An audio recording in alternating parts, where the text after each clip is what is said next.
পুজো, আর পুজো মানেই শপিং। সকলের জন্য কেনাকাটা করা, সবাই মিলে আনন্দ করে এটা সেটা দেখা, এর মধ্যেই তো আনন্দ। মহালয়া তো আজ হয়েই গেল, আর মাত্র কটা দিন বাকি। একদিকে আনন্দ, মা আসছে, আর একদিকে মনটাও ভীষণ খারাপ লাগে ভাবতেই যে পুজোর কটা দিন যেন হাওয়াতেই পেরিয়ে যায়। তো যাই হোক, জাস্ট নিজেরা সাজলেই তো আর হবে না, ঘরটাকেও একটু সাজাতে হয় আর কি। তাই আবার চলে গেলাম স্টার প্লাজায় টুকটাক কিছু কেনাকাটা করতে। মেট্রো হওয়াতে কিন্তু বেশ সুবিধাই হয়েছে, যখন তখন এদিক সেদিক চলে যাওয়া যায়।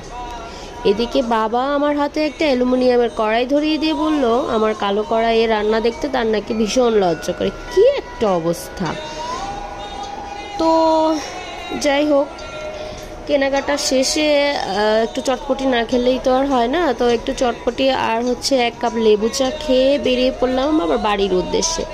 আর সেদিন মেট্রোতে ভিড় তেমন একটা না থাকলেও মেট্রোর নিচে কিন্তু ভীষণ জ্যাম ছিল। আমরা তো উপর দিয়েই চলে গেলাম।